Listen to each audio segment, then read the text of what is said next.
Hey, Summerhill Cinema 700 here with a Movie Dash Blu-ray review of the 1984 crazy animal movie Wild Beasts. Now, it does say on the back 1983, but if I look at any information online or in any other sources, it says 1984, so I'm going to go with that. So anyways, this is a crazy Italian movie basically about these animals in a zoo somewhere in Europe. Uh, that basically their water source gets contaminated with PCP and they go crazy and wreak havoc on Europe. So that's basically what this movie is. It's totally insane. I had never watched this before. Well, you got this Blu-ray was on sale on Amazon for a pretty decent price, and honestly, that artwork captured me. And just hearing about the movie and what it's about, I thought, I haven't heard many films like that, so have to definitely pick this one up. And this one's from Severin Films. Very glad I did. But let's just get into the movie here, and I do have some notes here to kind of keep me on track. So basically, we start out in this zoo, and we're just seeing day-to-day activity of what goes on in the zoo. We have tigers, we have lions, hyenas. I think there's some monkeys too. But we're just seeing kind of the day-to-day activities that are going on in this zoo.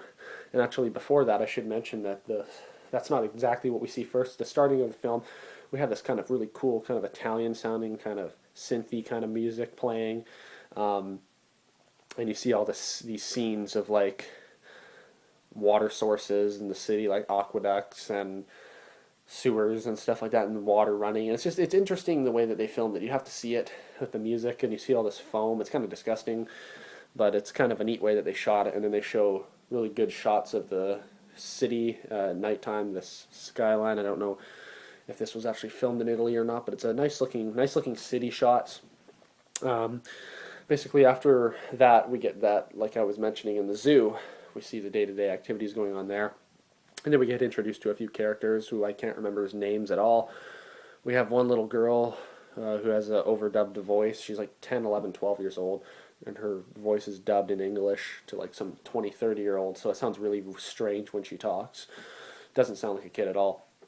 So we meet this kid, and then we meet her mother, who is basically, I guess, some scientist or something. She works at this lab with this other man who's like her boyfriend, and so we kind of just we meet these characters. I can't remember exactly. I'm not going to go through everything that happens, but we meet these characters. The wife and the husband are kind of working with animals, so they're at the zoos and stuff like that. And basically, we see them at the zoo training these animals, and then one night the animals start acting crazy and basically just start going insane. The elephants break out, and they have really all the animals used in this movie were real animals. There's no, there was no CGI back in those days, and they weren't using stop motion or anything. These are all real animals, and they're obviously very well trained. We have elephants. All of a sudden, they break through this like brick building, and they're coming out. They walk outside, pardon me, and he notices that the lions and the tigers are just acting really crazy. They're like growling and running around, and they're like, "What's going on?" The next thing you know, they're all breaking out. Some of the guys that are working in like this office, like monitoring with the cameras in the zoo, they're going out there to see what's happening, and they get attacked. I think the one guy gets like mauled by a lion, the other by a tiger, something like that. And we start to see the gore effects, and the gore effects are actually very well done in this movie. Um, Very good special effects, practical effects. And now I think I may have skipped a part because I'm not sure if it was the zoo attack that happened first, but one of the first attacks as well is we have this man and this woman who we don't follow their characters at all. They're just some random woman and man making out, ready for sex or something in their car, and then we see these rats outside, and they're just kind of swarming the car, going crazy, and they're doing their business in the car, and then one of the doors ends up opening up, and one of the rats crawls inside, and of course, when women see rats, what do? Ah! Freaking out, screaming, and like literally shrieking, and then these rats basically eat them alive, and it's a pretty crazy scene. Now, this brings us to our first kind of animal abuse scene, which unfortunately in this movie there are a few scenes where actual animals are abused.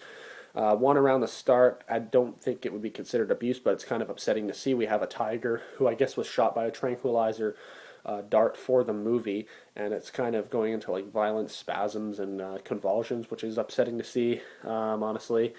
And then But I mean, not that the bear was that the sorry the tiger was it a lion or tiger? I think it was a tiger.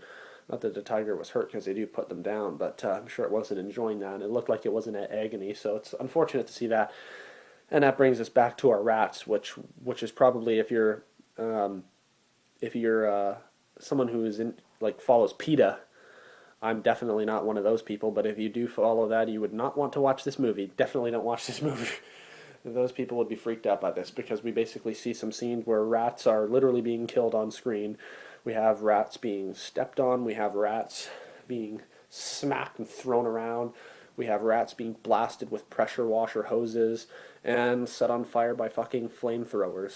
So, and then we see these rats. They're like they're being blasted and they're just freaking out. They're shrieking right because they're on fire and they're running around. So there is actual scenes in this with actual animals being killed. And there's also a scene where it's hard to tell.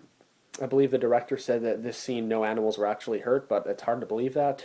There's a scene where this young like kitten, like a cat, is being swarmed by rat, and it's just chewing apart rats, and rats are biting it, and the cat and the rats are in tremendous pain. So that's hard to watch that.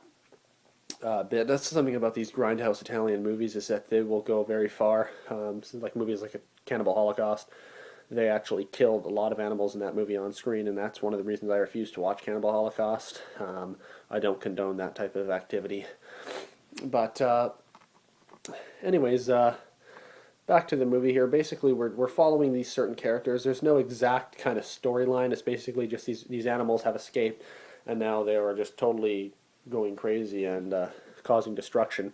We also have a guy who we see it near the start of the movie visiting the zoo. He has a pet, or not a pet, but he has a seeing eye dog because he's blind. And we have a scene where he's in his home, and I guess his seeing eye dog ends up drinking this PCP water when he's at the zoo. And then the seeing eye dog goes crazy and attacks this guy. And it's kind of a sad scene because the guy's like just sitting there. He's listening to music on these headphones, and he's like, then he hears the dog barking, and he's like looking around, like Ray Charles or something. He's looking around, and that was not funny, by the way, but he's looking around, and he's like, "What's wrong, boy?" And you feel really bad for him because he knows something's wrong with his dog, and then all of a sudden the dog just jumps up and rips the blind guy to shreds, which is it's quite